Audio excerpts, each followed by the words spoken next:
Hi friends, welcome to V3 IAS academy.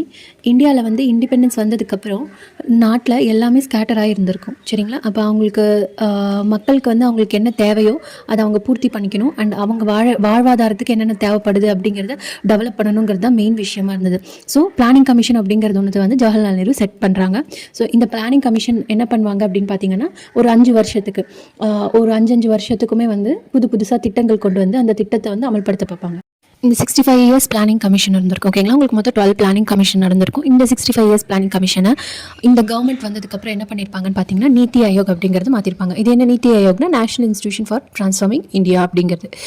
இது என்ன பண்ணும் அப்படின்னா, 15 இயர்ஸ் காலத்துக்கு வந்து வேலை பார்க்கும். அதாவது உங்களுக்கு ஒரு 3 வருஷம் வந்து ஷார்ட் டேர்மாக என்னென்ன தேவைப்படுது அப்படின்னு ஒரு அஜெண்டா ப்ரிப்பேர் பண்ணிவிட்டு, அதுக்கப்புறம் 7 வருஷத்துக்கு அதுக்கு என்னென்னலாம் இன்புட் கொடுக்கணும் அப்படிங்கிற மாதிரி பார்த்துட்டு, அதுக்கப்புறம் அந்த 15 இயர்ஸுக்குள்ளே அந்த டெவலப்மெண்ட்டை நாங்கள் கண்டிப்பாக காட்டுவோம் அப்படிங்கிற மாதிரி சொல்லியிருக்காங்க. இது என்ன பண்ணணும் இந்த நீத்தி ஆயோக் அப்படின்னா, கீழ் அடிமட்டத்துலேருந்து மேலே வரைக்கும் வந்து டெவலப் பண்ண முடியறதுக்காக பார்க்கறதுக்குன்னு சொல்லி இந்த நீத்தி ஆயோக் அப்படிங்கிறது பிளானிங் கமிஷனை பாலிசி கமிஷனாக மாற்றிருப்பாங்க. சரிங்களா?